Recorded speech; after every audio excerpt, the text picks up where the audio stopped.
I feel like now, sorry. Yeah. Because we're not. I don't know what the land was. Yeah, I just want to. You did. I mean, in my mind, I said, wow. Thank you. Very interesting. So, like, I personally think they put it in an offer, and they decided that they were okay, and another was for 451, which is not also that idea. So I said, you need to actually. You are right, cash. They said they were doing cash, full cash. And this loan officer guy goes, well, they're gonna bring in substantial amounts of cash. And I go, well, I need proof of that. Oh, first they didn't contact me, it's been over a week. And then finally I sent them a letter this morning. How about, I've been loan on me. And I'm like, oh, okay, hopefully I don't mind. And I'm a loan officer. Verification. Well, even just give it right now, they have funds and everything is. Oh, yeah. I'm like, that'd be for the first one. Yeah. Right. I agree with you. And I'm like, I don't think that's out of line for me, but and he actually acted like I'm not trying to request it. Like no one requested. Here goes, Knuckle. I'm like, hello. Yeah, just looking for myself. Yeah. I am like, I'd like to start my it's my job. I'm really tired. Yeah, me. I'm gonna have a coffee actually. Nasty. Sorry. How are you doing? Well, I'm doing all right. You're good, great. I am like, you know that whole bit. Are you guys talking about the big? Are you going to talk about the big news? Kirk Cousins? No, we're going to let that go. He's in Atlanta. Atlanteans can talk about it. I get the Inman headline news, and then also there's a realtor, yeah, and also the realtor, listed insider. And I'm people or something. I think Hi, how are you? I'm not saying that Thanks, I'm so excited. He's got 3 people coming to career night next week, and he's coming with him. I mean, they have nothing to do with it. Well, and I'm used to corporate America changing of the guard happen for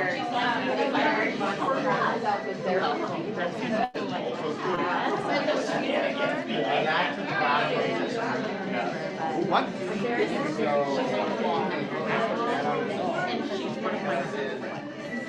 All right, all right.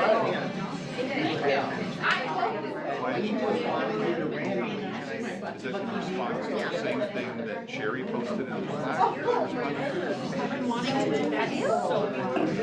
Yes, I wanted to do so bad. Way back. How it got back. Sunday. Okay. Well, it's not on the web canceled, but it was already on the web. Back over. I love that. Be up front soon. Really? Like this is definitely your vibe. Yeah. And I really like this shape. Yeah. Yeah. Hello, everybody. Yes. Oh, good. Morning, almost afternoon, everyone. Body is making zigs and zags. First of all, it's awesome to be back. Was away for a little bit, and I miss y'all. And it feels good to be back. I learned there's some shenanigans. It sounds like we're taking applications for dancers. That's something new. I think it stems from Tony Robbins. Tony would have the dancers come out and lie liven it all up. So, but unfortunately, I missed his dance last week. I want to preface the day. The day was set up to have Dina Mitchell, the MAPS coach, come in and be live for the meeting, take a break, and then do, what do you call it, a workshop. Thank you, that's what I was looking for, workshop thereafter. Well, she's also a broker for 20 years, and she has to attend court. So she's going to be here on Zoom. However, we're going to start at 11:15 with her roughly, and then we're just going to kind of keep going. We're going to pause to get food, and then come back so that she can get to court. Fair? Real estate, we're always making adjustments, aren't we? And this is fun. We've got Ken right and Tom right, so 2 wrongs. Rights don't make a wrong, is that what it is? Something like that, yeah. Okay, good. 2 rights make an airplane. Good point. He's like, let's go. All right. So welcome. We like to always share what our purpose is. This is a purpose for Keller Williams Preferred Realty that was come up with by our leadership with input from agents. Our goal is to serve y'all and impact lives. You guys are impactors, and the more we can do to help you impact more people, think about all the people out there in this world who are making, and we're going to hear from Dina soon, who are making moves already this year who didn't have a great person as an agent. We want to make sure that these great people are in those living rooms. To return it to y'all. That's a goal we have. It's a lofty goal. Leadership at Family Reunion, we saw that there were some market centers who have done that, and we're learning from them. Why? As Aaron Kaufman said, our culture is profit share, meaning we come together to collaborate, to help one another, and that helps the collective good. We had a huge January. We had a light February. However, I think the streak, I think we're, for regional, we are the longest streak for being in profit monthly. So the streak continues, and we're looking for a good March.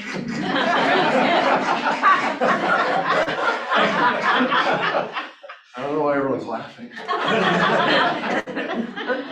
Okay, so those of you who don't know, every week we like to hear from you guys as far as, we got a lot of special people here.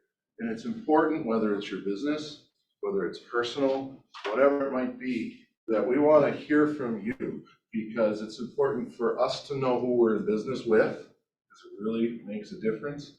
And it's important for us to let the world know the different nuances and things that you're contributing to this world, so that they know how special you are too. Speaking of special, so when I was gone, I guess I won Play of the Week. And I think they're trying to reward me for being gone. So I respect that very much. Oh, for being gone, okay, yeah. For being Play of the Week. Thank you. Well, and at first it was like, oh no, that's for agents. And I'll be frank, I teared up a little bit. This was on Friday. Because what the leadership team did to help me make sure that I was away. So I won the award for being away, like I said, taking care of myself and making memories with family. Yes. And leadership kept everything off my plate completely. And that was very special. So as leaders, we want to live the way we ask you to live. So we need to do that more in your lives too. Even if it's just for a weekend, let's hand over the business so that we can refresh. Because as you all know, it's hard to keep sawing away with a saw that is dull. And in real estate, we can get dull real quick because there's a lot and you're always on. So thank you for that. And just for simplicity, I'm just going to be the Play of the Week the rest of the year. Let's give a big congratulations for Kathy. Emily McClellan, right off.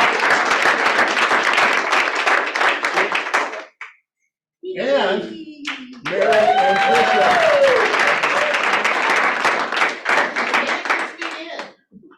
Yeah. When did it end though? That's the thing. With it never stopped and started, I don't think, so. Good. Withhelds, Jason, we've got some great stuff. We got to go to a couple withhelds yesterday with the Cedar Haven group, and it was beautiful and fun.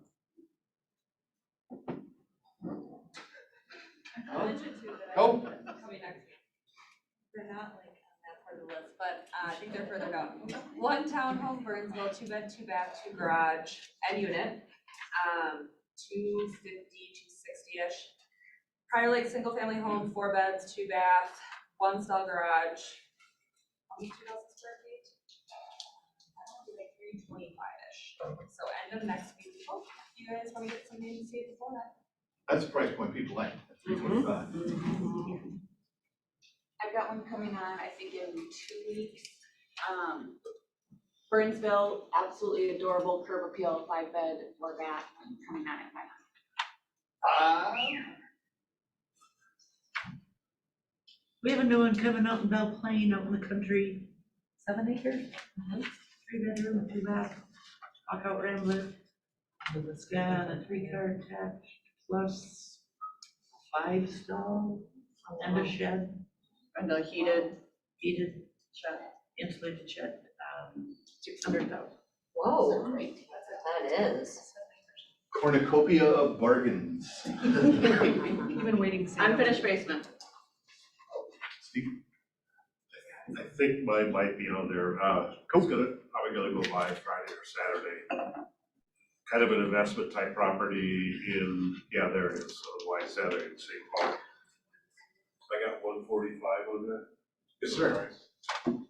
Yes, sir, 145. Okay, yeah, 3-bedroom, 1-bath. Existing renter would love to stay. So you could, and she's getting a pretty good deal at $1,300 a month. Probably could get $1,500 or $1,600 a month from her. So Who's talking, or who's been to a wealth building meeting this year and thought, man, I need to build wealth? Because if you're thinking about that, it's a great place to start. Get right in there and get going. You don't even have to sell this. You can just buy it right from Steve. Get in there and do. Who else got? I have one that just went coming soon last night, and it will be going active on Friday.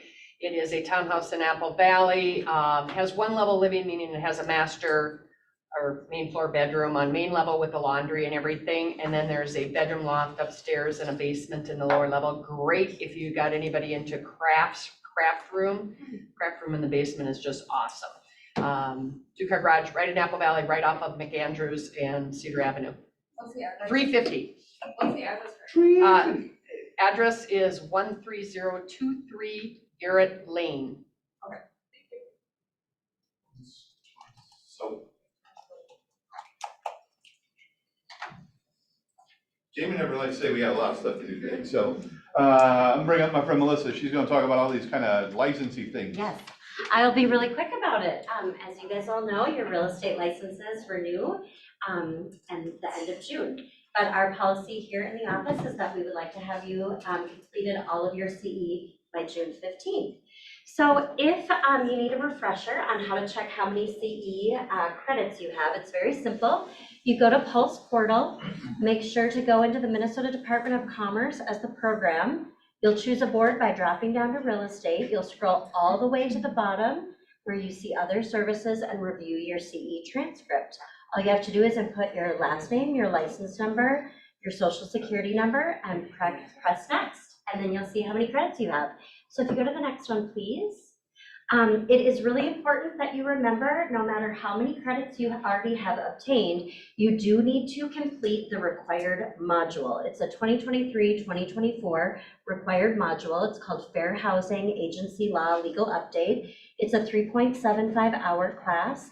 There's also a required ethics course every 3 years, just because they want to keep it simple. Makes it extra complicated, and it's not due until December 31st, but do yourself a favor, just make sure that you've done the 1 hour, the 2 hours of ethics. Do that by June and your broker will give you like a personal hug or a glass of wine at Christmas or something like that. Next one, if you haven't noticed, SPAR is doing a lot of continuing education classes. Some of them are even free.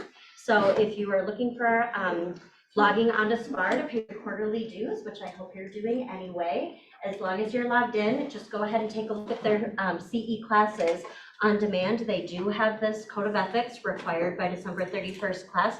It's free, FREE free. And then they also have the general module, and I want to say it's something like maybe $14. So, thank you.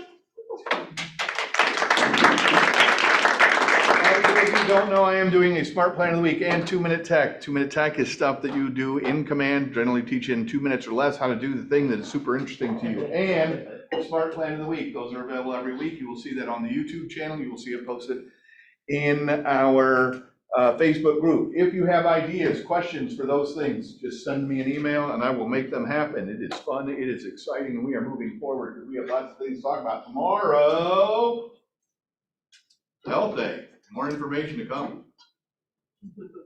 So, yay for that. Tuesday, March 19th, we have career night. Last career night was very big, did a lot of business, super exciting.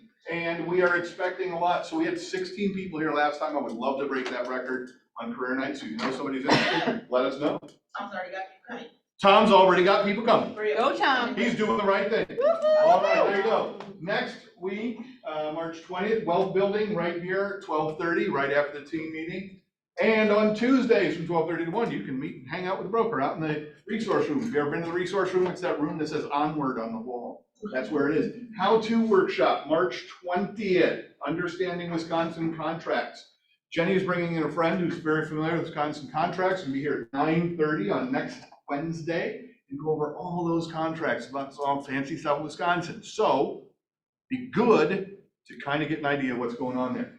Following that, the next week, we're going to have Kyle Cross here at 12:30 after the team meeting. So we'll have our normal team meeting. And after that, he's going to be here talking about how to master lead generation.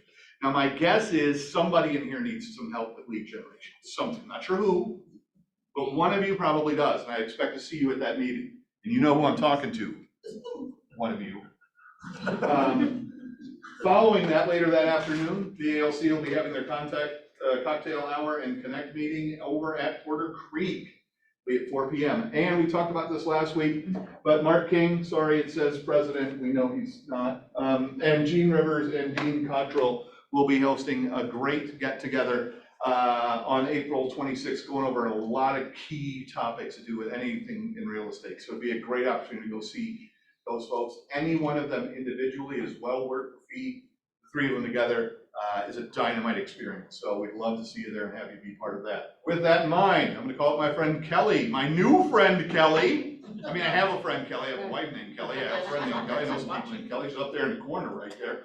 But this is Kelly Reyes Schmidt, and she is with Liberty Vibe. Yeah, thank you so much. Thanks for having me. So my name is Kelly Reyes Schmidt. I'm with Liberty Vibe. I am the founder of it. You can find us at mylibertyvibe.com. I brought in today some candles. They are soy candles. Before I get into the quick product, a little bit about Liberty Vibe. You can get the full story wrap if you go to check out the website. It was inspired by my daughter. We are a for-profit with a giving component. We give back to nonprofits that support children who have been abused in some capacity. We have 2 nonprofits that we donate some of the profits to. One is a national chapter called childhelp.org. Another local chapter is called the Zero Abuse Project, which is through the Jacob Wetterling Resource Center. You will see a number of different products on the website. However, what I thought was going to make more sense for your business was bringing in the candles. The other products you might see are more probably accessories, so wouldn't apply to your business. But these candles, we call them, vibe scents. They have different vibes, different scents. We like to put good vibes out there. We're trying to inspire youth to speak up with regards to abuse. However, the lion, it represents our logo, and it stands for Beauty Strengthen Your Voice. What I'm able to do is customize these for you. So this one has the Caspian group on it.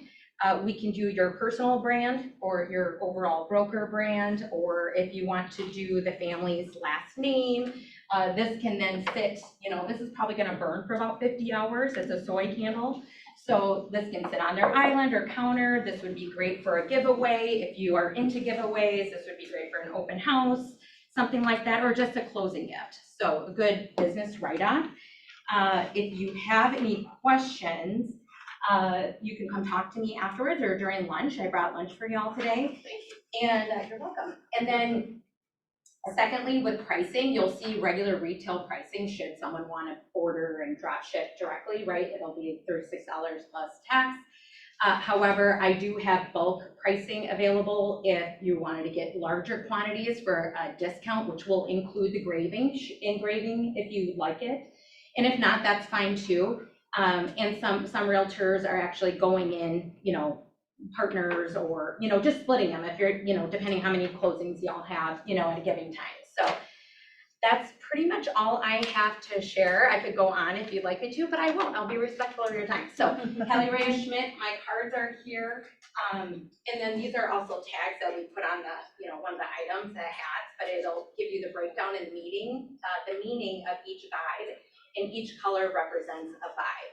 So thank you for having me. Thank you.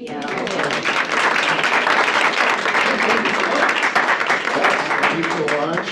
I don't know about you guys, I think that was pretty lit. You're on fire, Jamie. Sorry. So, all right, so as we mentioned, Dina Mitchell, we'll get her ready and teed up here, but one of the things that I'm excited about with her is she's got every accolade you can imagine as a coach, as a MAPS coach, but I love the fact here that she is a master practitioner of neuro-linguistic programming. So mental, emotional release, so guiding clients towards transformation and success, and she's gonna do that here today. Are we with Dina? Dina! Well, hello. How is everybody doing today? Good. I didn't like being the big face on the screen, so I'm going to go ahead and put this beautiful slideshow up for you. Jamie, congratulations on doing the one thing that I coach people to do, and that is to step out of the grind and make sure that you're actually living your desired life. So congratulations. That should be a coveted award that you received this morning. Thank you. ROP forced me. This is why we love Olivia. Awesome. All right. So yes, as Jamie said, I am a master practitioner of neurolinguistic programming, actually from two different schools of study. And I'm actually just signed up with my third, because if you're going to do it, master it, right? And we're going to talk a little bit. I'm not sure how many of you, and I can't see anybody. So just by say me, how many people were at family reunion and enjoyed Tony Robbins? Yeah.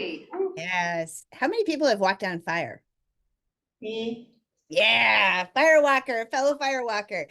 So Tony Robbins is actually, if anybody has heard of the Empowerment Partnership, that is Dr. Matt James, and Tony Robbins taught Dr. Matt James and his father, Tad James. They were all NLP 30 years ago. So walking on fire is a NLP technique of showing you how in control of your mind you can be. So the person that said me during lunch, make sure that you go up and ask her what that experience was like, because it's a really super crazy experience. So today we're going to talk about walking on the fire of real estate. Sound like a good idea for everyone? Yeah. How many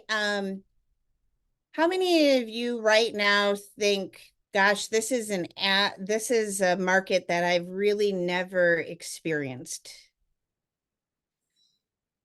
Nobody. Cool. Just me. All right.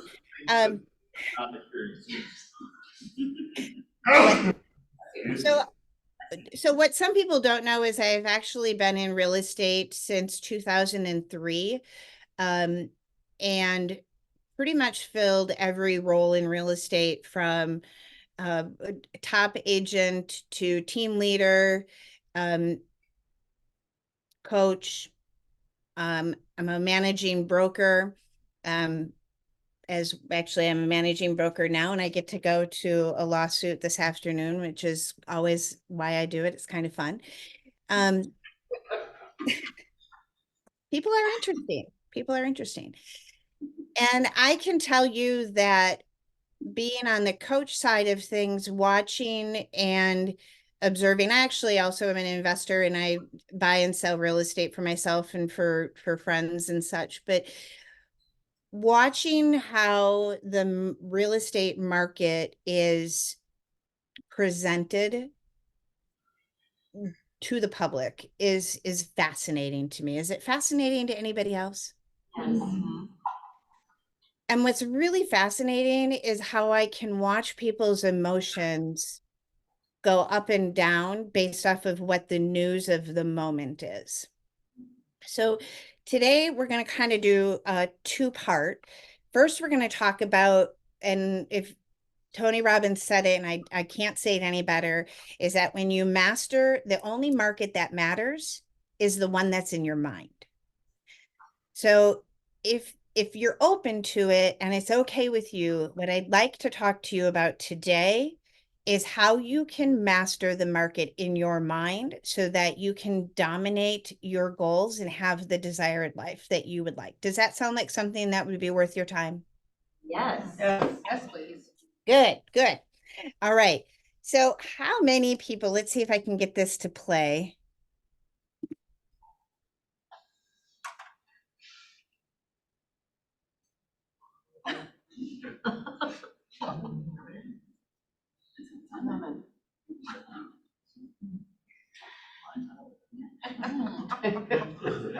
Just take more than one bite? Oh, three, wow, okay.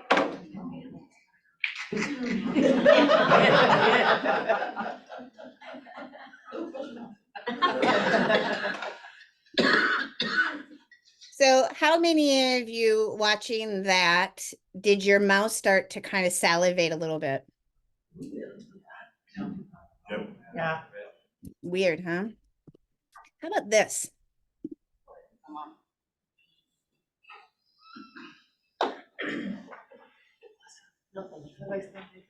How many of you are holding your breath right now? Maybe your palms are getting a little sweaty. Maybe watching to see if it gets really windy or that starts to shake a little bit. We're looking away. In a way, our heart is starting to speed up a little bit because of that. So what I'd like you to recognize is if your mind can't tell, your mouth can't tell that that lemon's not real, and your body can't tell that you're not on that, why would you have that physiological reaction? And so we're going to talk first about the basis of NLP. Has anybody ever been introduced to NLP again? Again, just say yes or no. Yes. What is it? It's programming. Programming. So some of you are familiar with it. Some of you, this is probably the first time you've heard about it. So what you just witnessed is an external event, a video of a guy eating a lemon. Like, how much did he get paid to do that? I have no idea. All of you ran that picture, and some of you deleted it, some of you distorted it, some of you generalized it. Through that, you ran it based off of your filters. And we'll get into, so values, your values of your real estate, your career dictate what you do each day. Your beliefs, now we've all heard it, we hear it in bold, we hear it everywhere else, your beliefs. Limiting, whether they're limiting beliefs or supporting beliefs, you have beliefs around your real estate career. You have meta programs that have been installed, decisions that you made, memories that you hold. Based off of, and this goes like every moment, it's going so fast. You're coming up with an internal representation. It's creating a state that you stand in, and you're having a physiological experience. So what I would like you to consider is that video of that lemon, you had an internal representation of that being sour. Your unconscious mind went, ooh, that's sour. And you had a physiological, your mouth started watering. If heights are something that you hold in a belief that are frightening for you, you would have you would have gotten into a state and you would have had a physiological reaction. I'm going to stop there and just ask you guys, if you think about real estate, what are you deleting, distorting, and generalizing that you're creating an internal representation about what this market means to you that's either causing you to move forward or completely shut down, or somewhere in between just becoming, eh. Because I bet if we go through the room, some of you are all out crushing your goals. Some of you are a little empathetic or not, I'm not going to try and think of the word, but just kind of, meh, whatever happens, happens. And some of you are downright sitting in a stuck state, wondering if real estate's for you. And what I'd like you to consider is that it is all based off of how you've run it through your values, your beliefs, your decisions, your memories, and you're creating an internal representation. And what I really would like you to grab and hold on to right now is that I'm going to show you how you can change it. So for those of you that are all out crushing it, don't change a thing. Go get some lunch, kiss and hugs. No, just kidding. We'll still do some good stuff. Those of you that may not be on goal, maybe you've blamed, it's really kind of hard to blame the weather because it's really been a pretty mild winter, right? I mean, I know you got a little bit more snow than I might have over here, but for the most part. So how many of you know what your career values are? Has anybody ever gone through your career values with you? Maybe you did them. If you're an old timer like me and taken bold a million times, you might remember when you did the values for your team. Did anybody ever do that? Yes. Yeah. So that's basically what you were doing, is you were determining what your values were. So just in case somebody is really thinking that Dina is a woo-woo crackerjack, I would like you to think about, I'd like each of you to think about your favorite beach. Close your eyes, think about that amazing beach that you, like if you could go there right now, you would go there in a heartbeat. And if it's okay, I'd like three of you just to give me a visual of that beach. Jamie, I'll let you point out to whoever is going to do that. This was good. Mary. For entertainment purposes, we're starting with Mary. Keep it clean, Mary. It's a family program. Oh, sorry. All right, next person. It's calm, it's blue. I have a cocktail in my hand. What color is his hand? White. What color are blue? Blue like my eyes. Beautiful blue. Awesome. Next person. Very good. Misha. The sand is white to light tan. Water changes shades of blue. There's lots of palm trees and shade, 'cause I don't need to get tan. And like Mary, I have a drink in my hand as well, and a plate of fresh fruit. Nice. Next person. Tasha. I knew you were gonna do that. All right, well, my beach looks very much like their beach. White sand, calm water with just a little bit of wave coming at you. Definitely a drink. Of course, Eddie is sitting there because why would I be at a beach without him? Oh, and I might need a hammock for a little nap later. The sun is out, there's light amount of clouds, and the sun, or the sky and the water just blend together. And there's a light breeze, and yeah, palm trees, definitely. That's about what I see. Cool.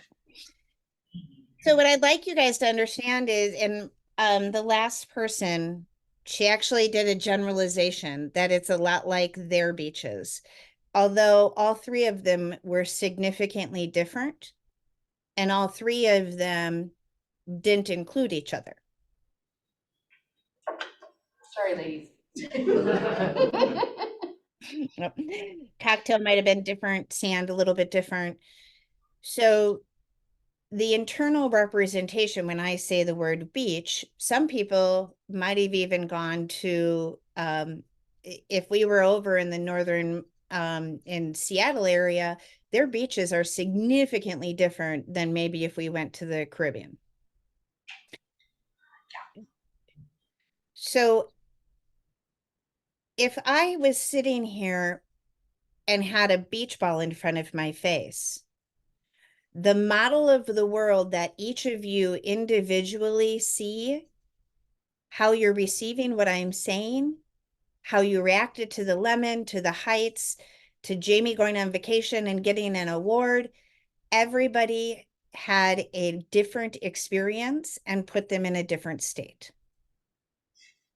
We sometimes think that what we think and feel is truth, and it's only truth for us.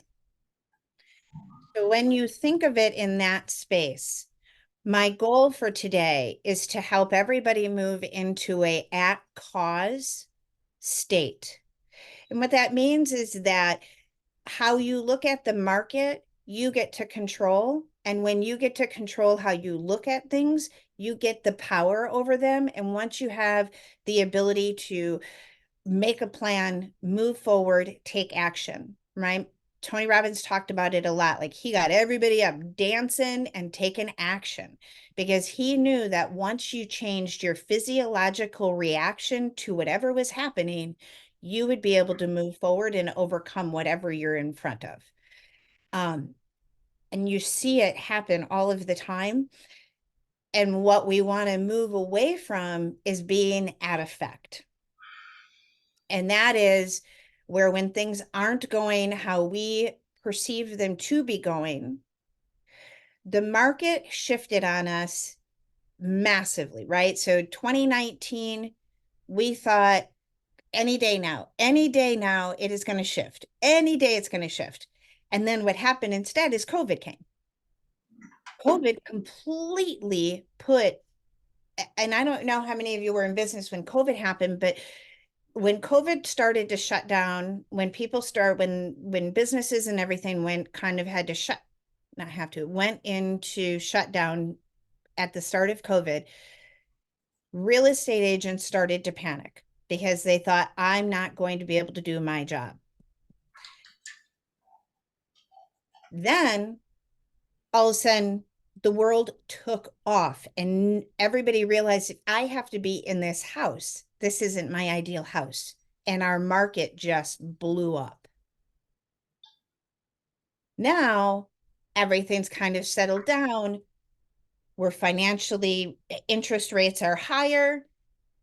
People bought homes they're not really happy with. They paid a lot of money for them. Supply is really low. Everybody's saying, I mean, we can go through it, right? So what's the effect that people are saying? Oh, interest rates are too, it's so funny. interest rates are high. I'm waiting for the prices to drop. I want a deal. We're showing to buy. There's not enough inventory. All leads are bad leads. I mean, I can go, it's so funny. I've pulled out scripts from 5 years ago. They're still the same conversations. So what's really changed? Mindset. Yeah, good job. You win. All right, great talk. Have a good day, everyone. So if you were at cause for your business and your goals, and hear me very clearly when I say, when I talk about being at cause for your business, I'm not talking about grinding because I don't believe in it. I believe that you can have your desired life, you can have the balance you desire, and that for probably 2.5 years, real estate agents specifically have been operating from a point of stress that they don't know how to undo it so they can breathe and actually accomplish their goals. Is anybody feeling like that? Or is that just the clients I'm working with?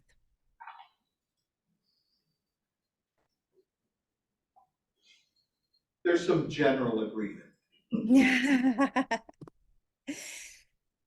So, how many of you have ever seen this type of 4 bodies? Lessons of mastery, lessons of life. This seems to be new information to most. Okay, cool. It's so powerful, right? And it's so interesting to me because this is really Diana Kokoska bold. If you've ever read her book, Becoming More,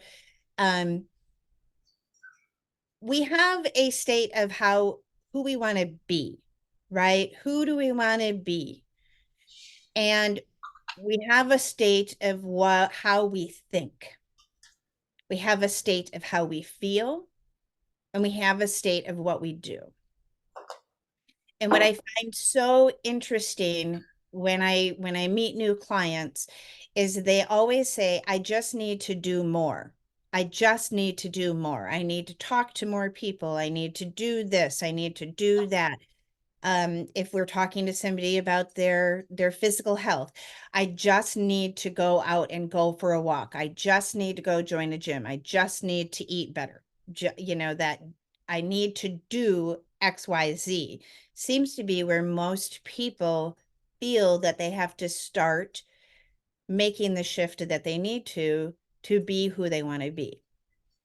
And the truth is if we were talking about lessons of life, and lessons of life are spiritual connections, energy, reviving a relationship, that always starts with the physical, right? So if you're in a relationship and you're intimate with your partner, you feel a different way about that person. You think a different way about them, and you end up being in a different state. If you were to want to let's just say that you wanted to increase your spiritual journey with a religion.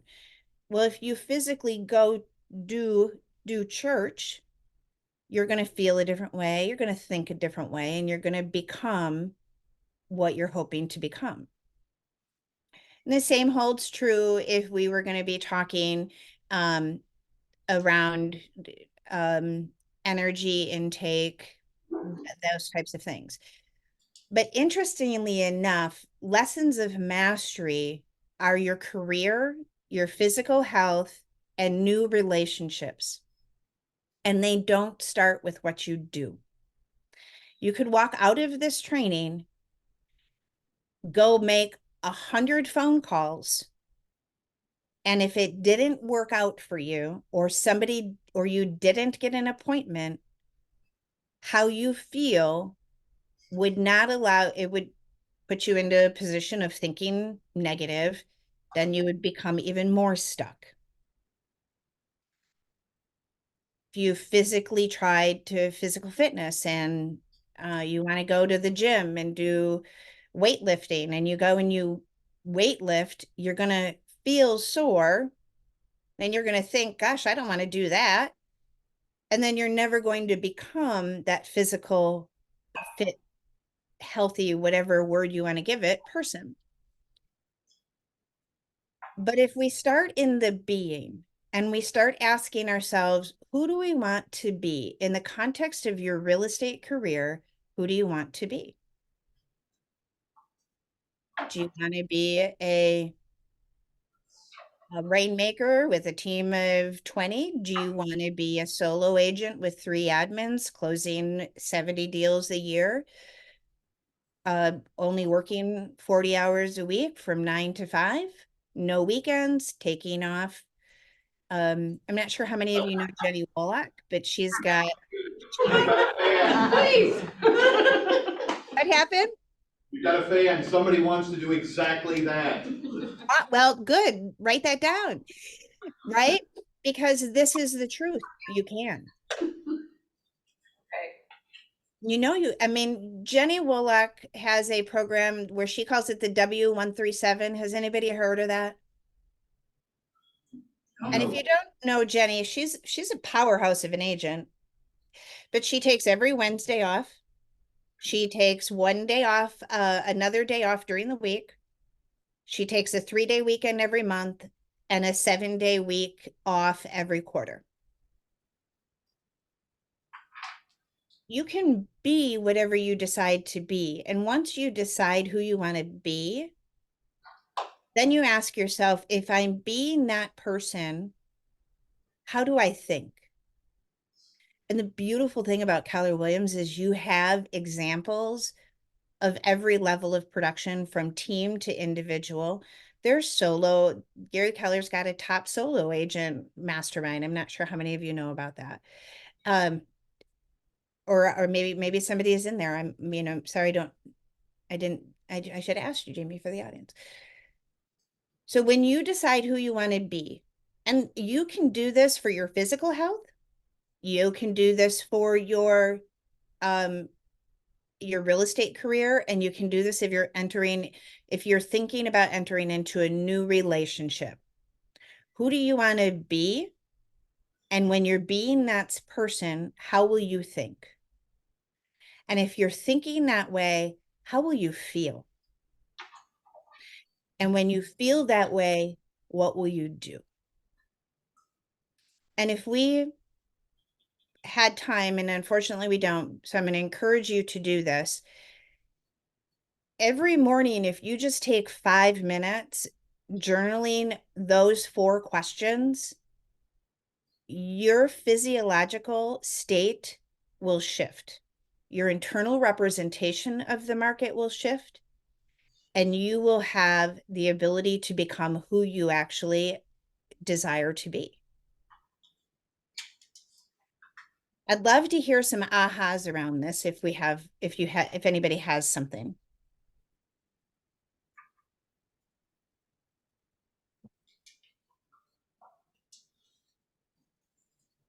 One person. Agents helping agents. If you're thinking it, somebody else is. Well, I already had a physical reaction to your 70 deals with 3 admins and no weekends. So we all know that that's where I want to go. Good, good. So when you're being that person, how do you think? What do you feel? And then what's the first step that you need to do to start that process? Now you have your next coaching session with Jamie. I have a comment. I noticed your 2 arrows here. The one on the left goes down, the one on the right goes up. And I'm thinking what that means is oftentimes we work through our to-do lists and our brains are really scattered with our to-do list, but we're not necessarily thinking in the order of who do we want to be and how do we think. But if we start at the top with mastery, right? And who do we want to be, then think, then feel, then it guides our do's. Yeah.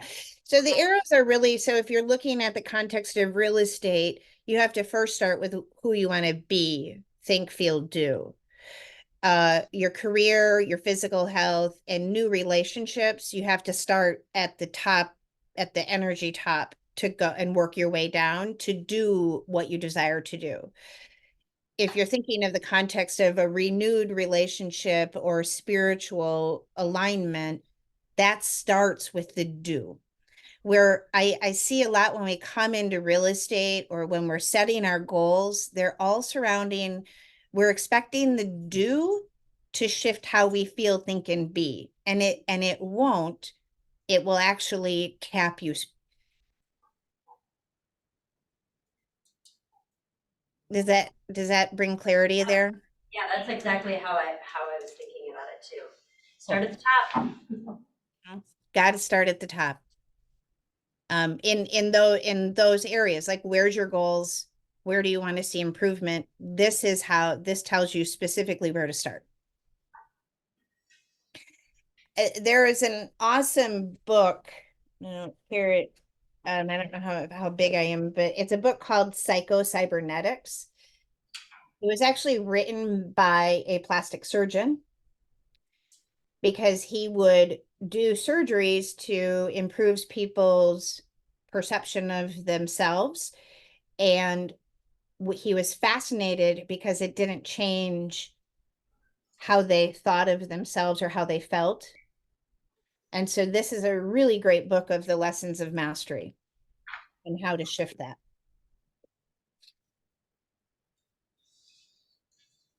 I don't know how many of you have heard of Walt Disney, but he is a famous guy that did some amazing things.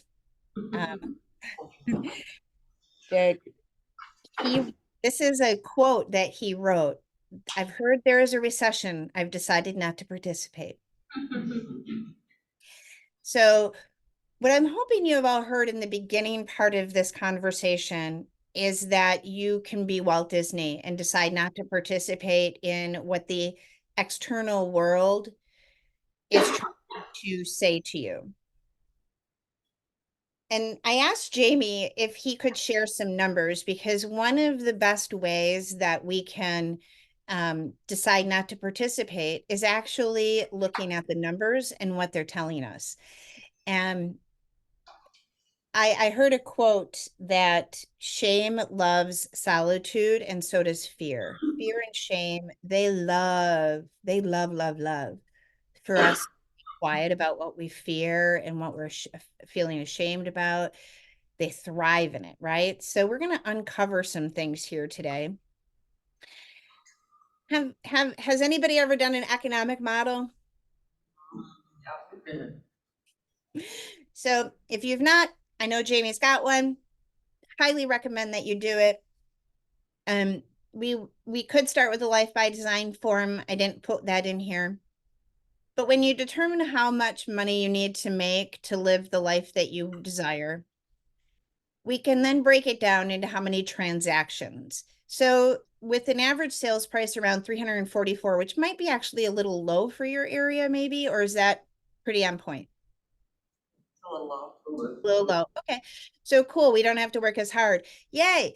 So if I got to make $250,000, I need to close about probably 25 transactions in your market.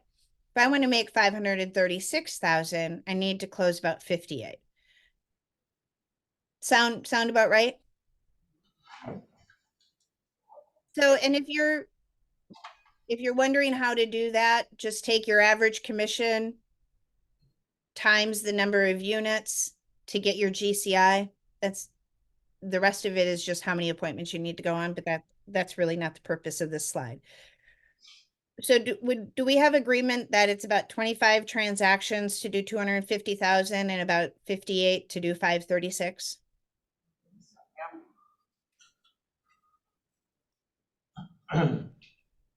So if I'm looking at the numbers that Jamie, you sent me, you have 9,004 new listings in the first quarter of the 24. And you have 4,891 closed units for that first quarter. Take 250,000 in GCI. So we agreed that was 25 units. If somebody's got a calculator, what percent of closed units would I need to make $250,000 in your market?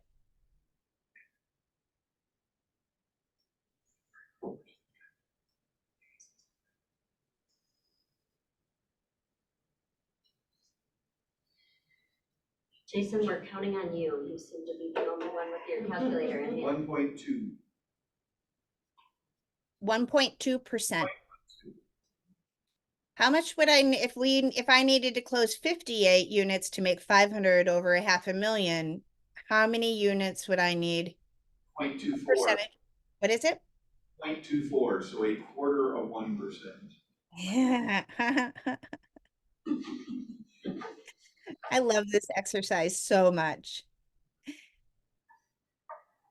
And actually, Gary Keller did this exercise in 2019 at Mega Camp because everybody was panicking about the shift. And he's like, you've got to stop grabbing onto the news. I don't care if the MLS is down 20%. I don't care if the MLS is down 10%. What percent of the market do you need to accomplish your goals? This is an individual sport. The market doesn't matter. What you need from the market is what you need to focus on. Does anybody have any ahas around this?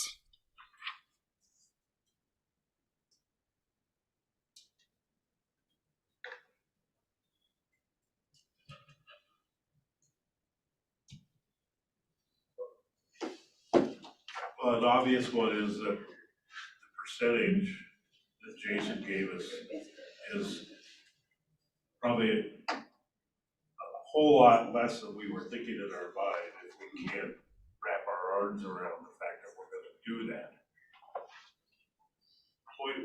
0.12% is pretty small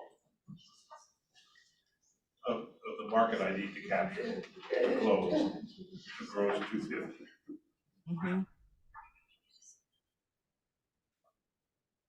And to go with what Steve said, that shows there's enough business for everybody. Yes. Yes. Somebody's getting it, right? And if it's not you,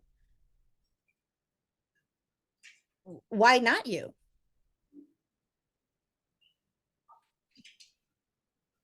What I love about looking at this, and I really encourage agents that one of their morning things is to look at how many new listings came on the market compared to how many new listings I need to take in a month to hit my goals. I'm not sure how many of you played sports. I'm not a big sports person, but I was a swimmer. And I swam the 500, which is a lot of laps in a pool. And I tell people real estate is kind of like being on a swim team where you're each individually playing your game, right? You're each individually bringing your talents to the game. But at the end of the day, it's up to you to do what you need to do to beat your own time. So when I was a swimmer, I would have my times for every meet.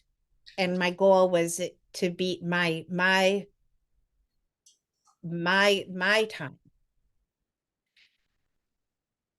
When we look to, I had an agent come up to me at the regional awards banquet and she was like, I want to be on that list. And I said, awesome, we'll figure it out. But I want you to understand that that's an external goal that can shift very easily on you. What else can we be accomplishing so that it's an intrinsic motivation? And if I'm looking at the market and I'm playing me against me, do I have a higher level of success possibility than if I'm looking at the MLS as a whole and what is happening as a whole? You're much better off competing against yourself because you can't determine what anybody else is going to do. No. And what percent of the market do you need? Do you know what percent of the market you need to hit your goals? And what would that look like if you've ever read like Atomic Habits, like 1% better actually, oh, you get 33% better throughout the year. It's crazy. But it's you against you. Um, well, I'm gonna apologize because how many of you ever have pulled the NAR home buyer and seller generational trends? No one here has ever pulled that. Okay, so we're gonna look at some of them. This is from 22. I apologize, I thought I replaced it. It's the 2023 NAR home buyer and seller generational trend. It's 187 pages. It's free. And it is probably one of the most valuable tools as a real estate agent that you can use. The reason why is because it gives you an insight. So last year I did this training and all I ever heard was buyers don't want to buy because of interest rates. Buyers don't want to buy because of interest rates. Blah, blah, blah, blah, blah, blah. Talking heads, guys. I'm a talking head. Like that's what I am right now. And that's what the outside world is. And at the end of the day, when we looked at why people bought a house, it was never because of the interest rate. It never was, and it never will be. That is a story that we have created to create an internal representation of why we're not able to hit our goal right now. It's not true.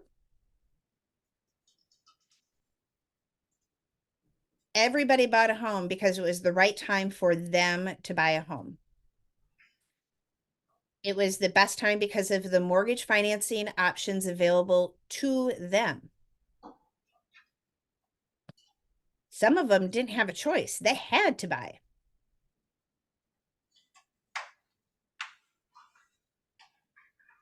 Not maybe 1 to 2% actually wished they had waited. So this it breaks it down into it's fascinating, and you'll see some of this stuff that gets super fascinating as we talk.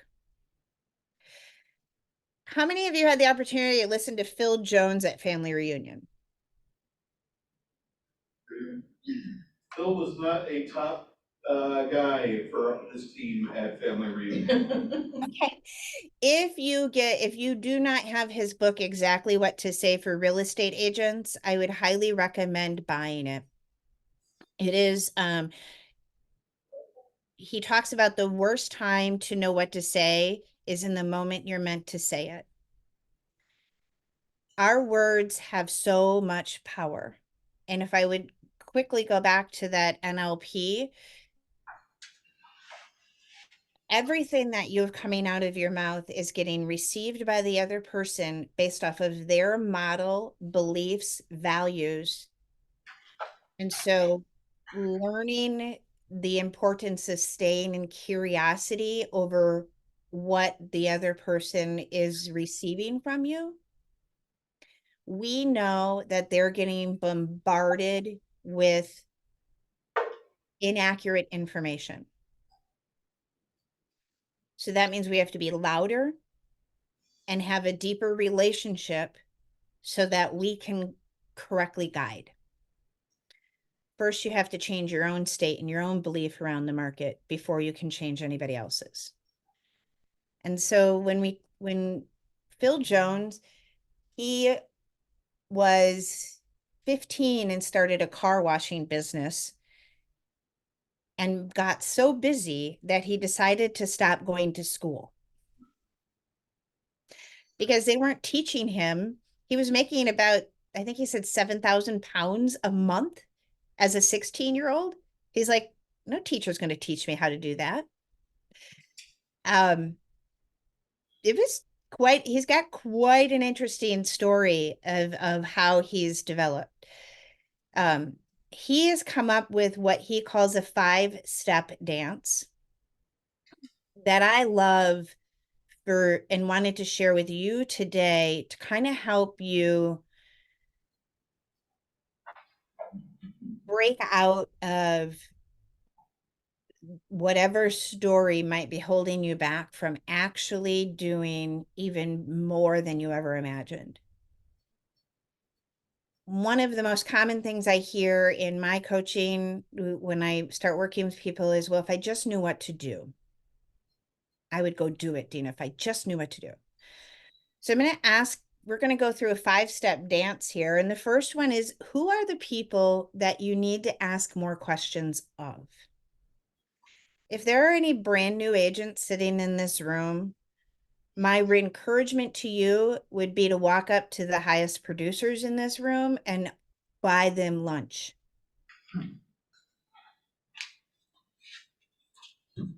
One of the best lessons I learned 23 years ago was I had an opportunity to go to a home inspection with the number 1 and number 2 agent. And I got to spend 3.5 hours with them. There was a reason why I was the rookie of the year that year. They told me all of their secrets. Top agents actually want you to ask them more questions. So Jamie, am I running over? Do we need to break for lunch? Well, with the neuro-linguistic programming, once you said lunch, and we're conditioned at noon to start with lunch, so if we could just pause right here quick, run and grab a bunch of grub and come right back, it'd be awesome. Excellent, excellent, excellent. We will do that. And we need to be out by before 1. Yeah, Right? I have to be wrapping up and hitting the road somewhere between probably 12:55. I have to make sure I'm in my car. Awesome, thank you. Big stuff is coming. Yeah, this lawsuit is a seller suing the buyer because the seller decided not to take all of their stuff when they closed on the property. They just said, you deal with it. Yeah, and now they're suing them and want the value of the property. Wow. Interesting. So Jamie, where did you go? Oh, I was in Florida for, my son had a college version of spring training for his baseball team, and so we got to go down there and watch him pitch, and then also spend a lot of time with the in-laws, which is both amazing and amazing. Tell me where does your son go to school? He goes to a local community college here called Century College, and it's a baseball program basically built to give guys a little bit more time out of high school who maybe need more development. And so that is what he's doing so that he can now hopefully go on to the next school, the 4-year school that he desires, which would be, yeah, which would be Bethel University. So it looks like that'll work out. So it'll be good. Real quick, welcome, John. Hey, John. Good to see you, buddy. My daughter's in the sports psychology's master's program at FSU down in Tallahassee. So I wondered if he maybe was playing ball there. Sports psych is a growing field. Yeah, she loves it. She loves it. We laugh because she's also an NLP. She's has her certification, not her master prac, but Gestalt timeline is something that we do, and parts integration and all of that. And her professor was like, you're really in tune with that. And she's like, yeah, I've heard it from my mom for 3 years. I'm like, that's all I hear. Yeah, it's interesting, like when you do it, what I would do, you did, my previous career was professional baseball. And then when you interview, like you said, take someone off lunch, listen to them. In this case, after the game, when you really listen to the better players, and they are naturally doing what you are talking about. They have different ways of checking in with themselves on all 4 of those pillars that you shared. And they either are naturally doing it or they learned it from someone who learned it. But again, all the Hall of Fame guys that I spoke with are really good naturally at the neuro-linguistic programming. And they know how to reset and take a data set and change it for their benefit. For example, they're in a slump and they're 0 for their last 12. Instead of going, oh no, the next at bat I don't have confidence, it's statistically I'm due, so let's go, I'm excited. Or if they're like 4 for 5 and they're really hot, then they'll use that data set in that way. Hey, I'm hot, I can't wait to hit. So they're just so good at taking the data and using it for themselves. Well, it's their they're in their being, right? Who do they want to be? Yes, and you talked about state of being, right? Who are you gonna be? Dave Winfield is a gentleman who's a Hall of Famer locally, and he would actually, the physical piece, when he mentioned at one time, he was over 22, he would actually strut more up to the plate than normal. Yes. Yeah, it would reset his whole existence walking up to the plate. And it scared the heck out of the pitcher, because the pitcher's like, man, this big fella's coming up and he's in a slump, but he doesn't look like it. Mhm. He looks hungry.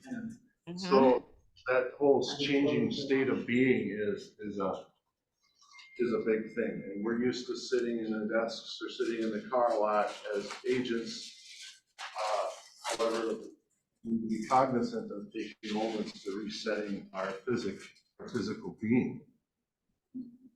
Even just remembering how you feel when you walk out of a listing appointment that you secured, or the moment when you get the call that you got an accepted offer. If you can tap into those feelings, you can access them at any point in time and then strut out to the plate like the master.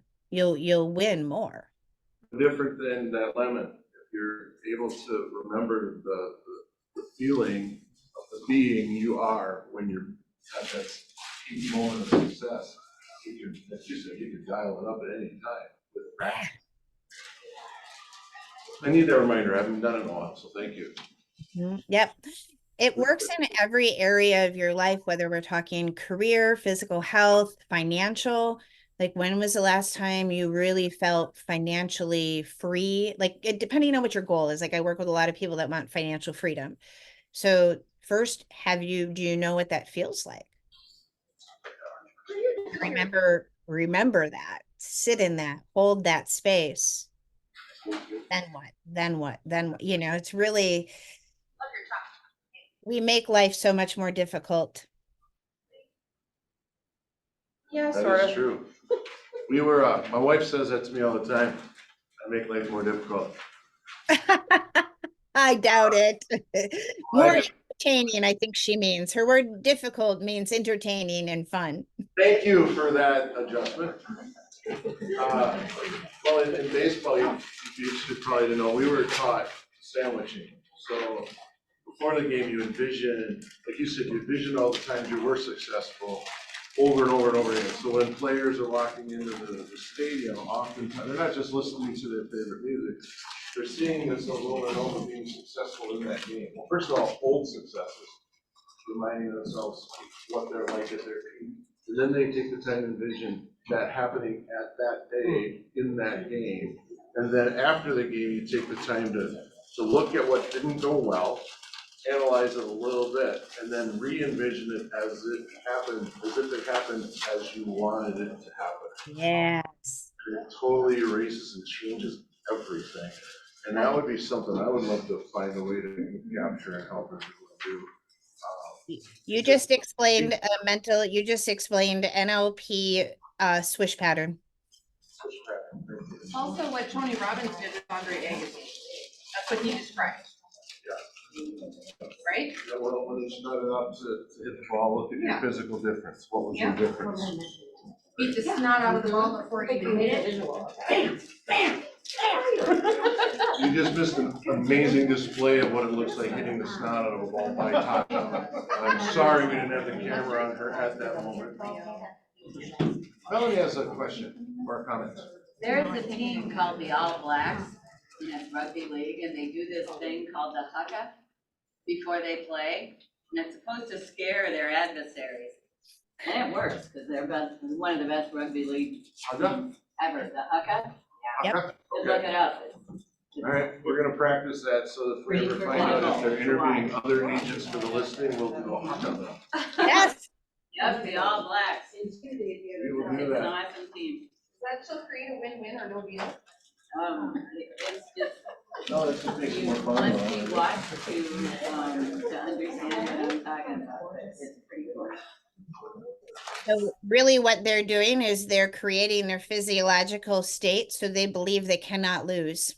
Yes, and that's what happens to them. Just a few more minutes here and then we'll get it back going. We,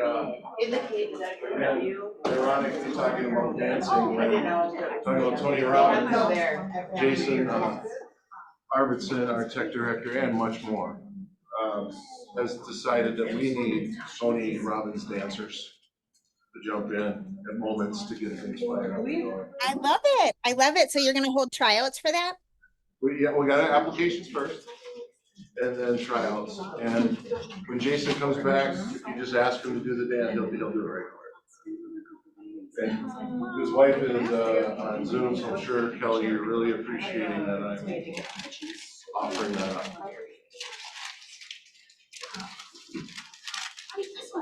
Yes, remember to check out the candles too. Thank you for food, Kelly. Thank you for displaying the candles. It was a bright idea.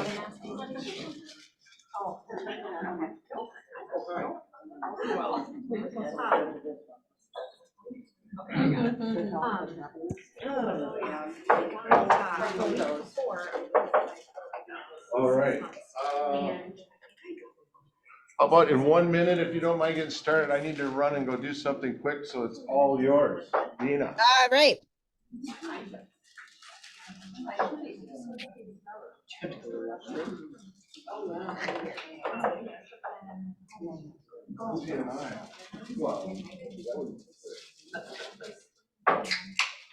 All right, so we're gonna just run through the 5-step dance, and the first step is questions.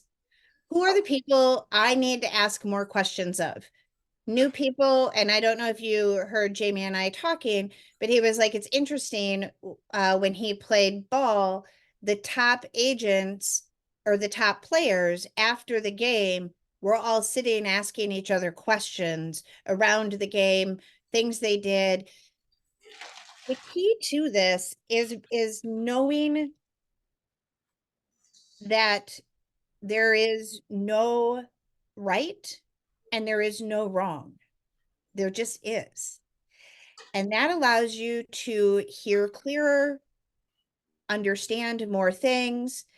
Most of the time, what happens is we want to be right and look good. And if we go into a conversation wanting to be right and look good, we end up shutting off the opportunity to learn and grow. So one of the challenges I put out to people is ask more questions than you make statements.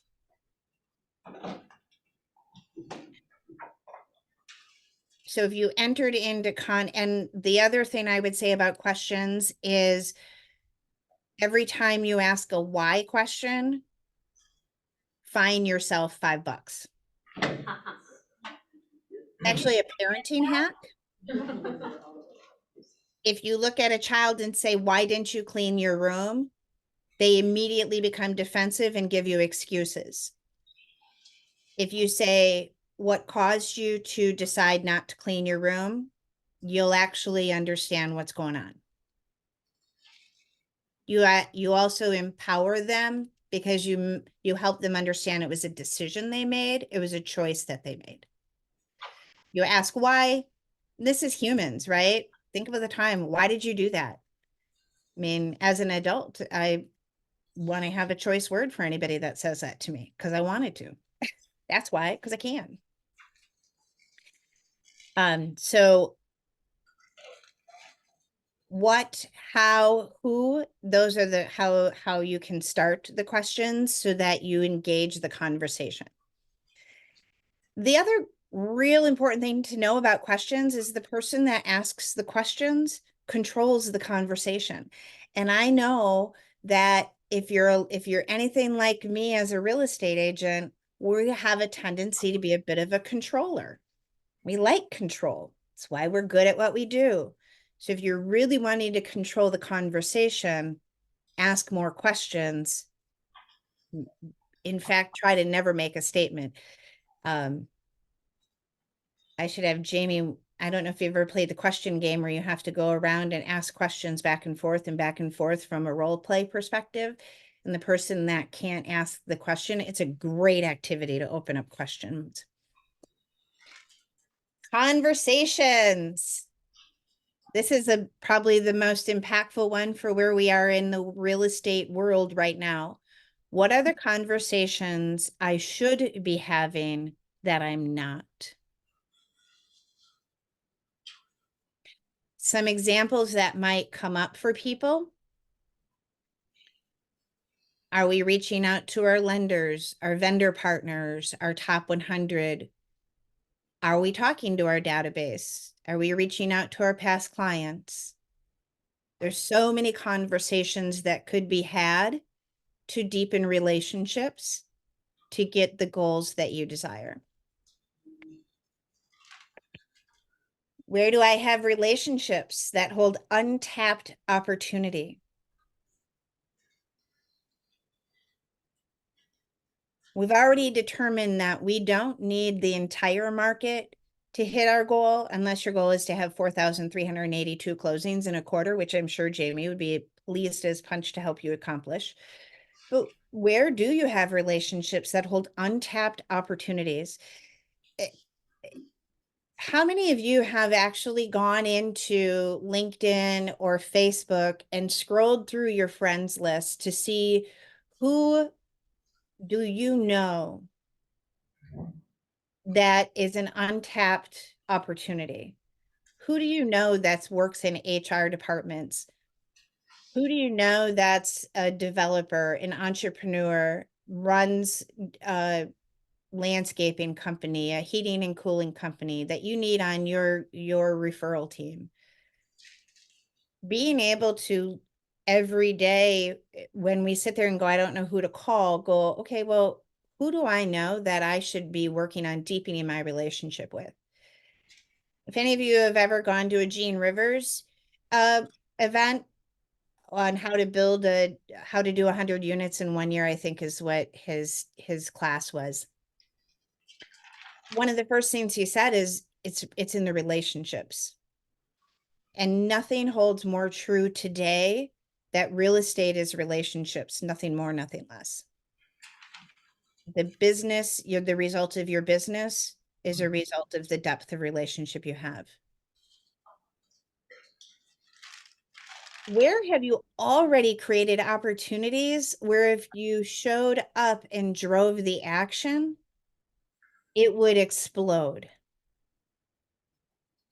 One of the cool things I know, real estate agents, we are always thinking about things to do, places to go. Where have you already have that you've not tapped into that opportunity as fully as you could? And where can you pattern interrupt to create action? This one, Phil Jones talks about creating pattern interrupts. Tony Robbins talks about the level of success is the ability to not only see patterns, interrupt them, and create them. Real estate it's so easy to point out patterns. But if you try to be everybody else, you're just being everybody else. There's no pattern interrupt there. So what pattern is happening in your market right now that you can create some massive interruption in? And KW, this is all we do is pattern interrupt, right? We love to throw the rock in the calm lake. Have open houses slowed down? I had an agent hold an open house last week, had 50 people go into it. And then she went and door knocked the neighborhood that she did the open house in and got a listing on the spot, because we know one of the patterns is 60%. Anytime a house gets listed, there's a 60% chance that somebody else in that neighborhood is going to list. There's so much opportunity for business that when we take a step back and then we take the action, you'll start to see ask, seek, knock, take the action when you're in that headspace. Is that landing with you guys at all, or is it over? Am I off market here?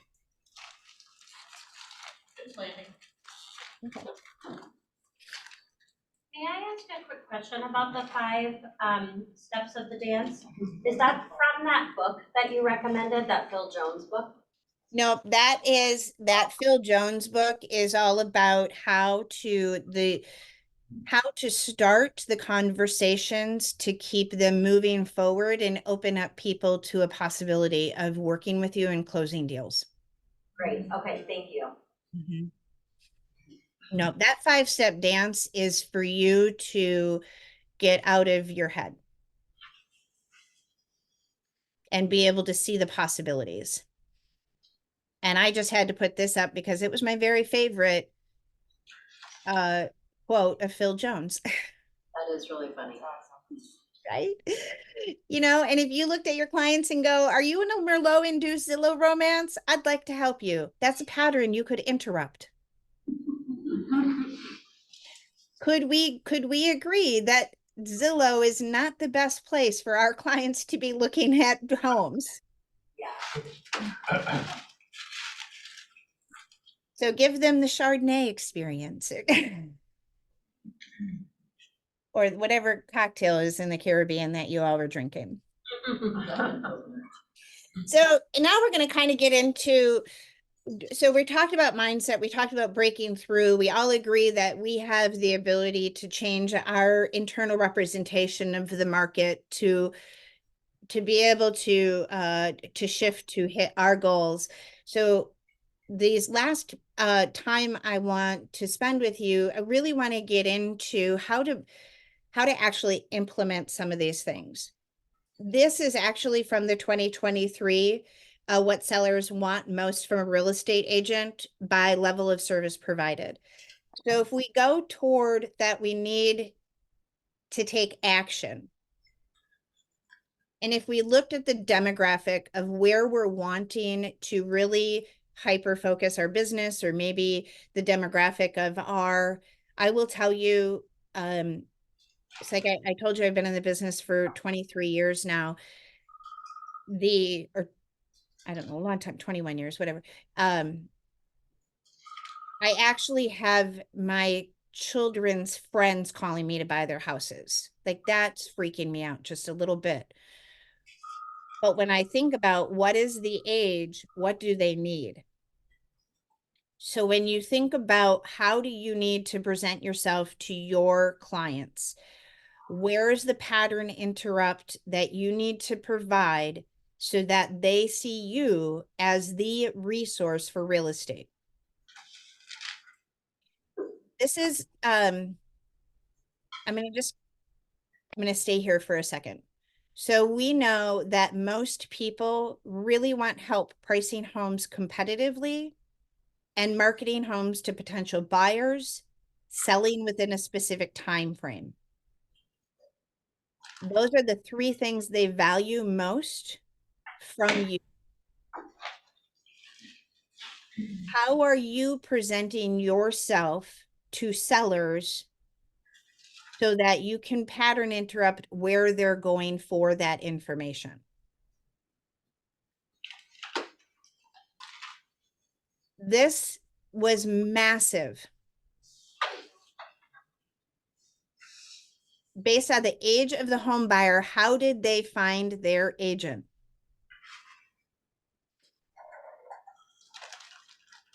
Still over 30, look at that, 50%.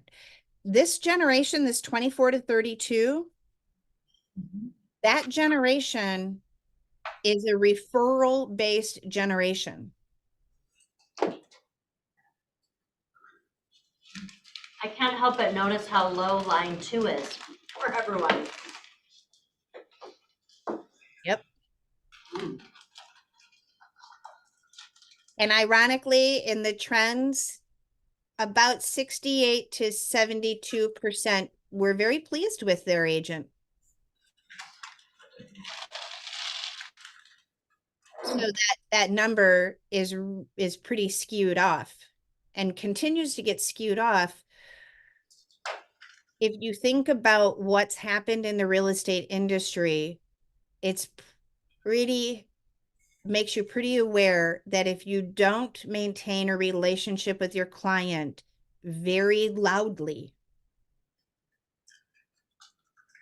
they will get caught in a Zillow-induced Merlot romance. They'll forget you. It's a very, very noisy world. It's not that they didn't like you or love you or think you do a good job. There was a lot of noise out there for them. So when agents say to me, I don't want to be a bother, well, then be used to being forgotten. And I'd much rather be a bother and have somebody tell me to back off than be forgotten.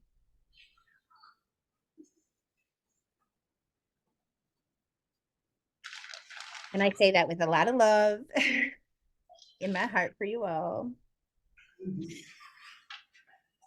How much time do you spend on your social media page? How much time do you, I talk with a lot of people, they're like, I need to up my social media. I need to do this. That's not how buyers found you.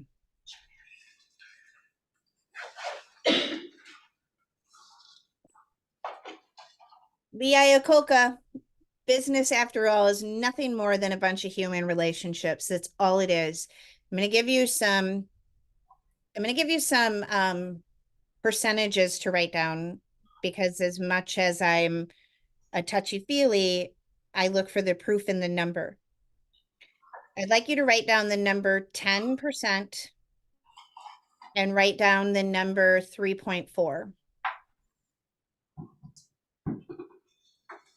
In 2019, they did a survey across the United States and determined that 6.4% of the population was going to do some type of a real estate transaction.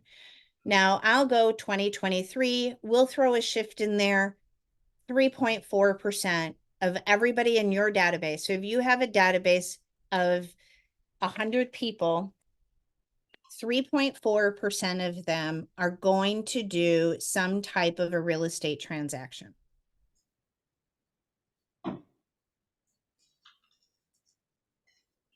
So if you know 100 people and you're in a high relationship with them, you'll do about 3 to 4 deals a year.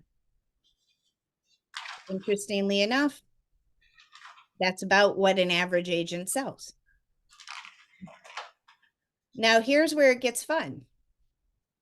10%, if you have their mind share and they know how to give you a referral, you'll get 10 pieces of business. 10% of your database will give you, is what your metric measure should be, which then puts you at, for every 100 people, around 13 to 14 real estate transactions a year. So if you took your database, the number of people in your database, and by 10% and by 3.4%, that's how many real estate transactions you should be closing every year.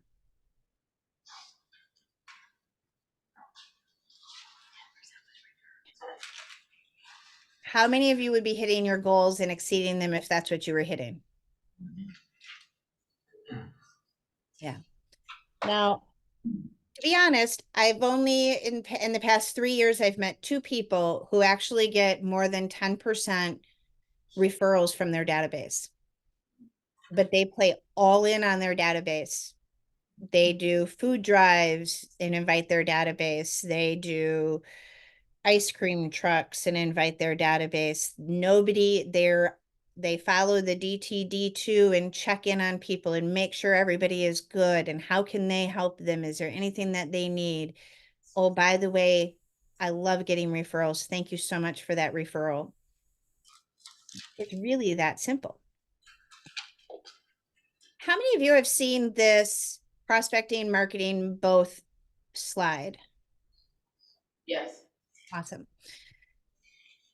When an agent comes and says, I don't know what to do, pulling up this slide and going through it. Now, what I find interesting, and if we go back to where we got business from, we spend a lot of time in our marketing world, but really it's in the prospecting in both where we actually will get our business. So if you take time, and you have to have all three. I get that you do have to have all three, and it can't be super heavy to marketing. And honestly, it can't be super heavy to prospecting. You still need to have some online presence. It's just going to validate your success, not create your success.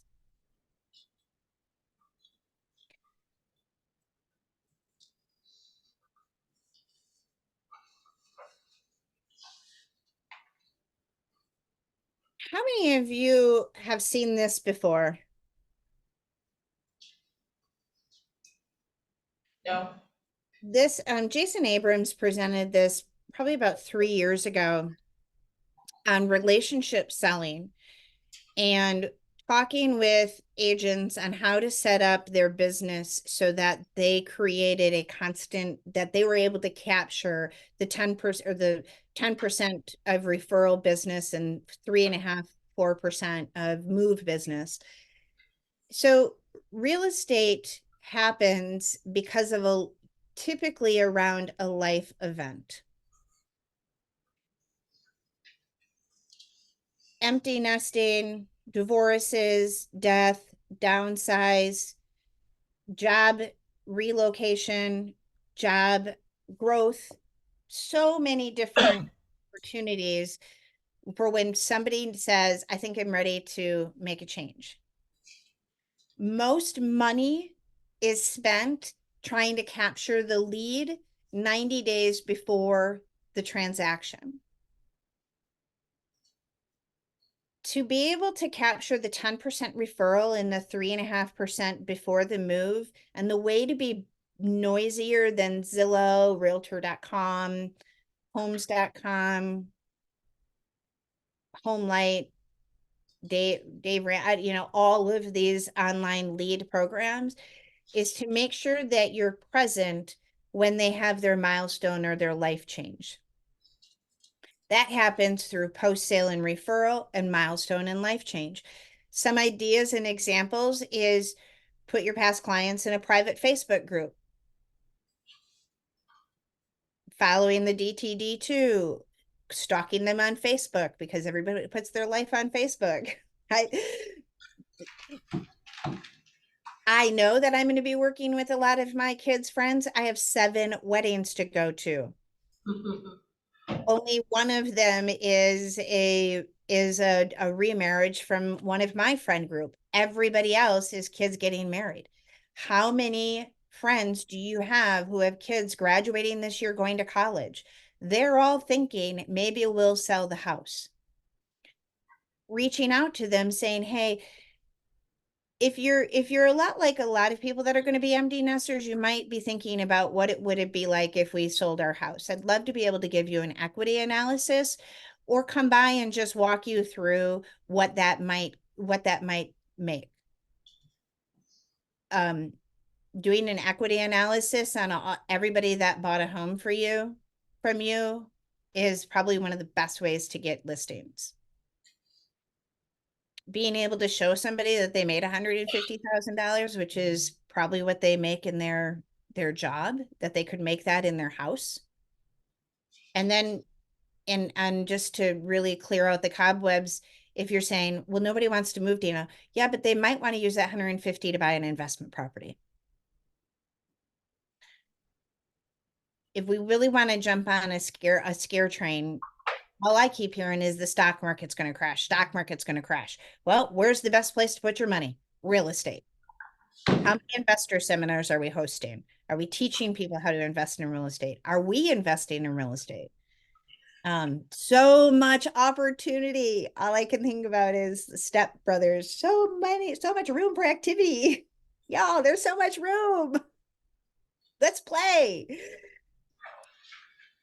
I just made a list here of some different fun things you could do around relationship. If you have a top VIP club, past client equity analysis with a profit and loss statement, buyer seminars, seller seminars, investor seminars, being able to set up on the 10th of the month, they get a market update, 25th, a local spotlight, and every 90 days, they get a newsletter with 4 buckets of content. All different opportunities to be able to elevate yourself and capture the mind share so that this business becomes super easy and fun for you.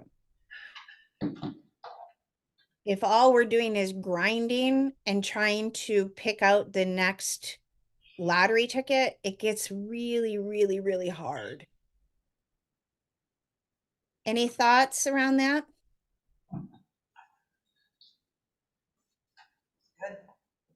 All good, yeah. So I'm going to go somewhere where not a lot of people go, and I'm going to go into money. If you don't get serious about money, you'll never have serious money. And this is when we talk about fear and shame. If you're a Mel Robbins podcast listener, she just had Tiffany the Budgetnista on. Super cool. What I find is that most real estate agents don't run their business like a business. And by the way, if you're a top producer, who you talk to is top business owners because you're running a business. Anybody know what we're supposed to wiggle over here? What's that? We're just having a tech moment. So just. No, on the remote. Did I? Oh, I. We have technical difficulties on our part. And then I love technology is great when it's working.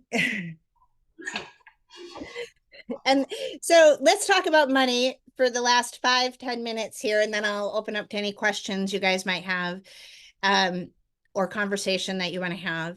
So we're going to walk through, and if you've never read the book Profit First, I would recommend that to be one of the books on your reading list for the year. Really thankful that I had a lot of agents that ran the Profit First model before COVID because they didn't panic when it sounded like we might not be able to sell real estate for a hot minute because they had money saved up. I just got a text from an agent that I worked with 3 years ago saying, I'm so excited that I started this. They had actually bought a really beautiful luxury home and their first rental.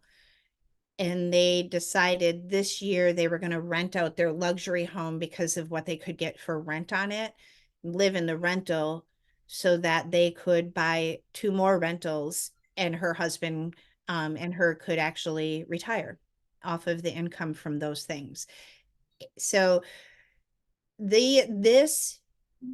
we can talk about getting real estate transactions, but if we don't talk about how to set up the money so that you can actually reap the benefit of it, it's just staying in a grind and chaining yourself to being the agent that has to always sell real estate instead of getting to choose to be the agent because you love it. So there's 5 accounts that we recommend. And it's really interesting because if you listen to the Budgetnista, she recommends the same thing. This is not made up. This is how you can run a successful business. And quite frankly, this is how I run my personal life too.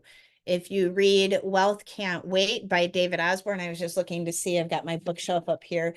This is a great book to read if you're looking at building passive income, increasing your profit share and your rental in portfolio.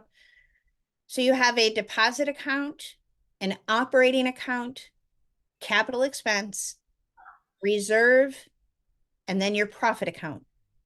Your profit account is going to be at a completely different bank. I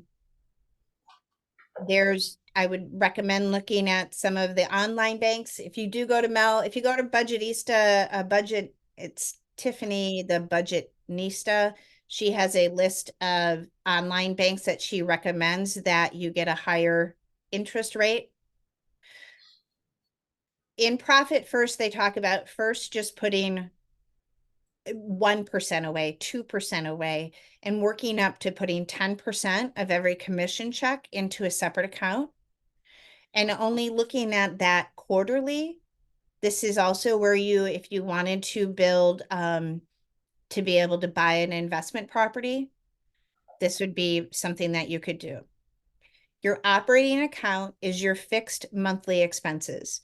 So if you guys are S corps, you're paying yourself a salary, that's a monthly expense. Your other fixed monthly expenses would be any bill that you pay the same every month. Your capital expenses are your annual expenses. This would be, I heard somebody talk about you renewed your licenses in June. So that would be a capital expense. How many times, I mean, Jamie, you could probably tell me why, do we have people that leave the business in June and July because they don't have the money to renew their licenses? That's a capital expense. The reserve account is 6 months of business expenses. In the KW business model, we want 30%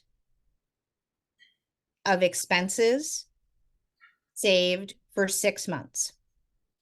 So what that means is if I have $10,000 of fixed business expenses, I want, what I say 10,000, it'd be $60,000 in a reserve account that you don't touch.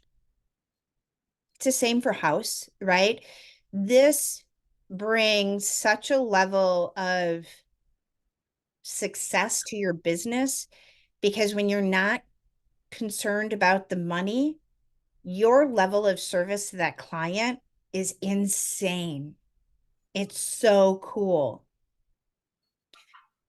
Your profit account, I've seen people buy investment properties. I've seen people, I've seen people all of a sudden realize that they're, I lived in Georgia for several years, and in Georgia you have like 3 HVAC units. So when your HVAC goes out, you have about $25,000 worth of expense. Their profit account was able to cover that. So your oh crap moments aren't oh crap moments anymore. The way that I recommend getting this rolling, because a lot of people are going, I'm living commission check to commission check right now. My recommendation would be whatever your split is, if you don't have these accounts and you cap, take whatever split you were paying in for your cap and allocate those to capital and reserve to build them up. Really Once good. they're, what's that? That is a really good idea. You're already used to paying it for a hot second. Protect yourself. And here's the truth. What if you just allocate that to your, when you're done building your capital and reserve, build your profit account. How many rentals could you buy? How many vacations could you go on? How much fun could you have? May I ask a clarification question? Yeah, Which one of those did you say you should have at a different bank? the profit account. Got it. Because you want that one to be really hard to take money out of. And how are the operating and capital accounts different? So, and they don't necessarily need to be, this is the operating account. And what's cool about this is really, this is how your market centers are set up.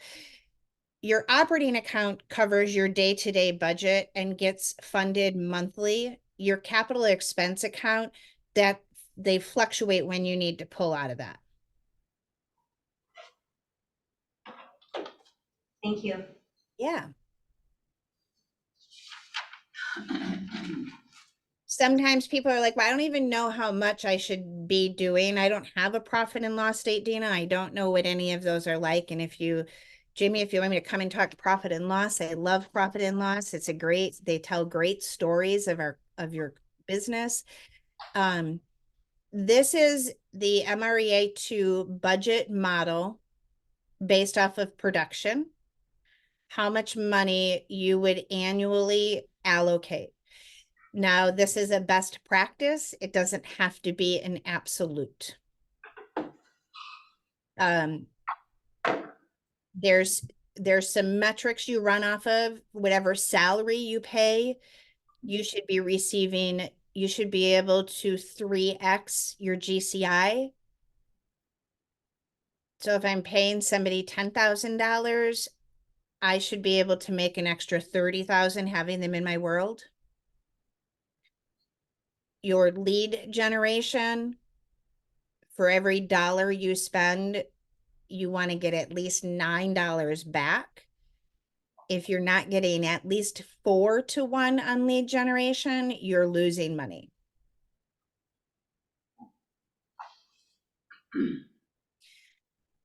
Your auto and insurance, this is not the thing to understand about the and if you've not taken Profit Camp with Jeannie Osborne, it's $99 and it's super valuable and so educational on understanding the financials of a business.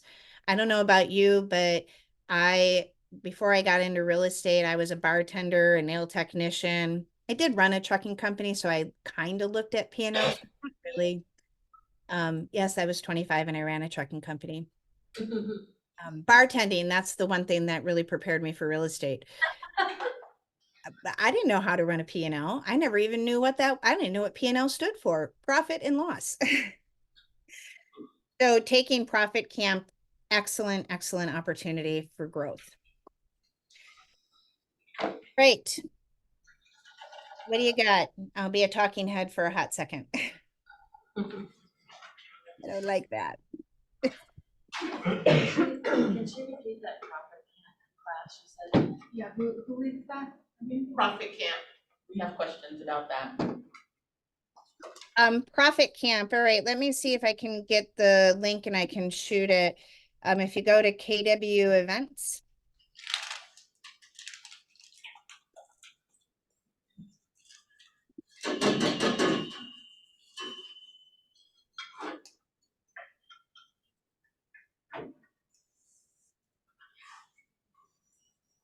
I'll share my screen.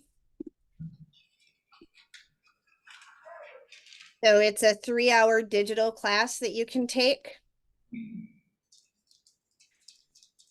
I'm trying to see when it is next.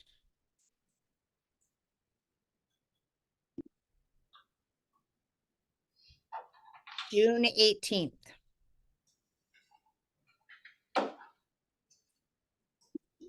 Jamie, I'll put that in the chat box for you if you'd like. Thank I you. love that, thank you. We'll all be happy campers. No. Money is awesome, right? And I tell people that money is like a hammer, and a hammer can build the most beautiful cathedral, can build the most gorgeous things. But if you don't use it correctly, it can destroy lives, it can harm people, it can hurt people. And money is kind of the same thing, right? If you control it and you use it, you can create something absolutely beautiful.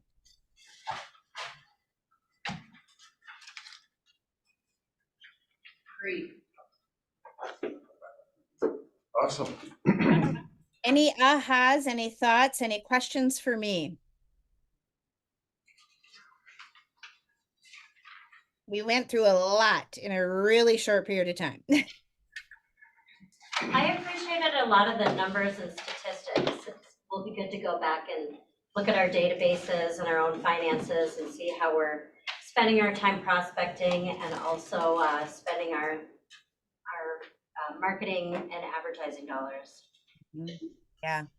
That 2023 NAR profile of home buyers and sellers generational, gold for you, gold.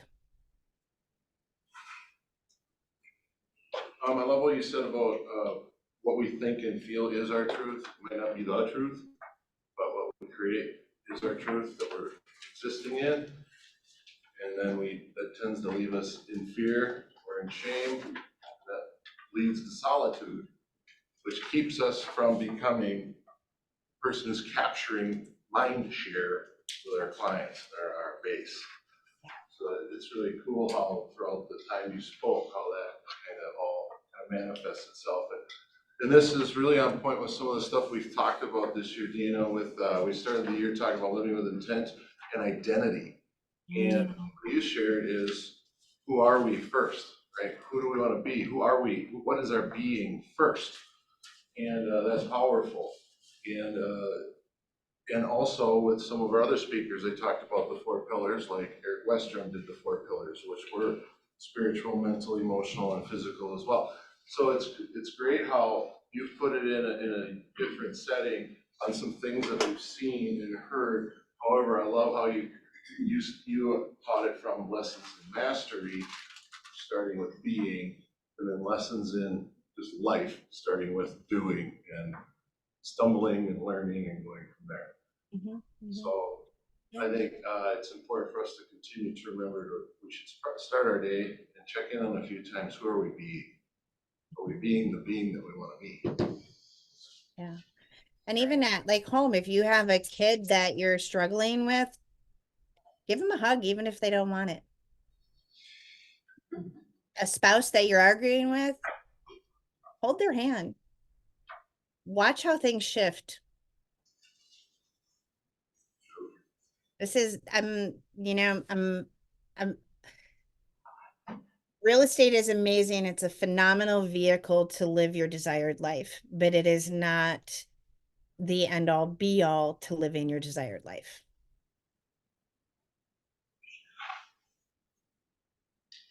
Can you remind us who the W137, what was that?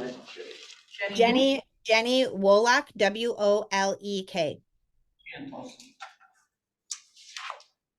actually going to speak next week. She had to change. Oh, fantastic. Or not next week, 2 weeks from now. We have a great panel. In 2 weeks, and she was. Wow. So now find her different? Yeah, you know Olivia, so she's got other opportunities. Jenny's amazing. Yeah, we actually got that down there. All right. Well, I am available after I go to support my agent in court. Wonderful. Well, Thank good you, luck Dina. with that. Thank you. Thank you. Let's give her a round.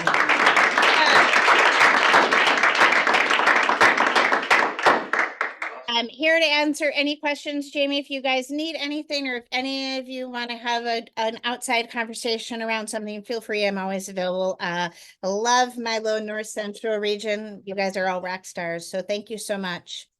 Thank you. Thank you. Be blessed.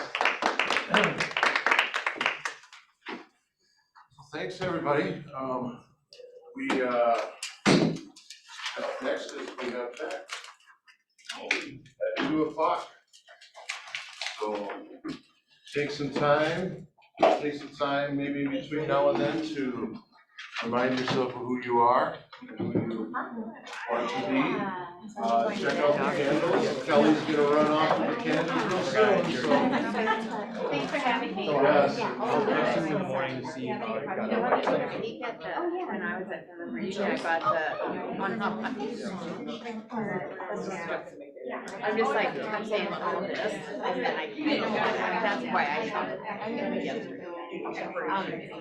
Oh, the sign, I ordered the big sign, I smelled like, when I put it on, it's different, so like, Fieldstone's got all their signs and everything like that, but they're using the same, like, I have